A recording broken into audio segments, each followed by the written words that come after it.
Hello guys, and welcome to the user's guide to the Sony Bluetooth speaker SRS XB13, where we're going to explain to you the most important features of this small Bluetooth speaker.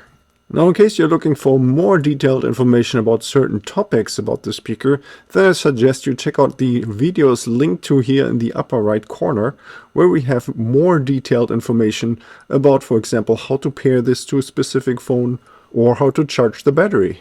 Now let us start out by pairing the speaker to our smartphone, and we do this by first pressing the power button here on the back side of the speaker. As soon as the speaker is powered on, we're going to press the Bluetooth button right next to the power button. Now we should hear a little jingle when we did this, and also the LED on top of the Bluetooth button should be blinking at this point. And now we can already switch over to our smartphone, where we're going to enter the settings menu. And here we're looking for the Bluetooth connections, and we make sure that Bluetooth is enabled. And then we're going to look for the speaker here at the bottom of the list that we have here. So here we have SRS XB13. We're going to select this, and eventually within seconds the speaker is going to be paired to our smartphone and it is ready to be used. Now, if you're wondering if you have to go through this process every time you want to use the speaker with your phone, then the answer to that question is no. So the next time you turn on the speaker and the Bluetooth feature is still enabled on your smartphone, the speaker is going to automatically reconnect to your phone and you don't have to do anything.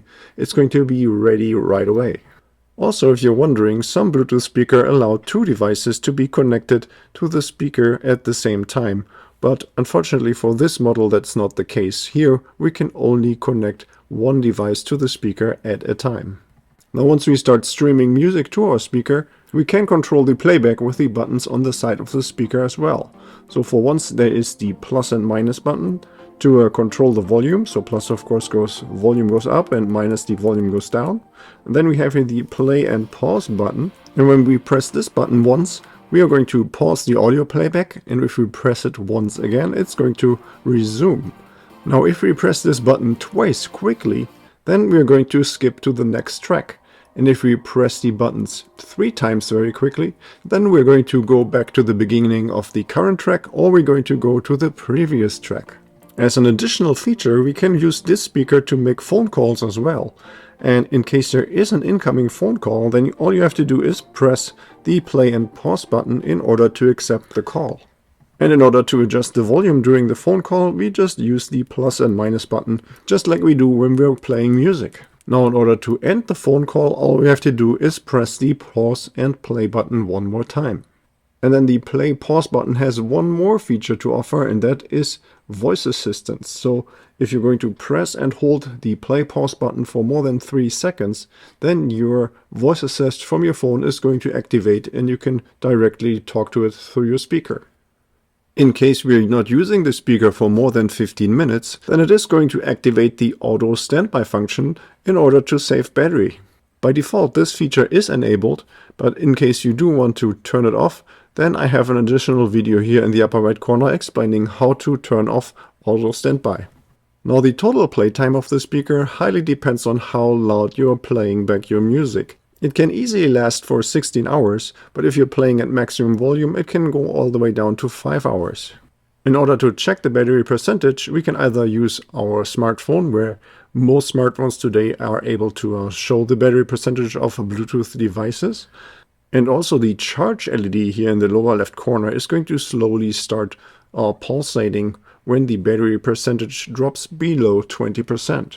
Now, in order to charge the battery, we're going to open up this little latch here on the side, where we find a USB-C charging port. Now, we can use the original charging cable that comes with the speaker, and we're going to just plug this in here. And the other end, we're going to connect, for example, with the charging cube of our smartphone. So any USB charging cube is going to work here. Also, if you have a laptop or a desktop computer, then you can also use the USB ports of that in order to charge the battery. Now, a full charge of the battery takes up to 4.5 hours, but that is the case only when we're charging the battery while the speaker is turned off. But we also have the option to actually use the speaker while we are charging it. The only downside of that is, of course, that the charging time is going to be extended. Once the battery is fully charged, the light here on the lower left corner is just going to turn off, and at this point we can unplug the charging cable from our speaker and make sure to always also close the little latch here so that the speaker is again waterproof.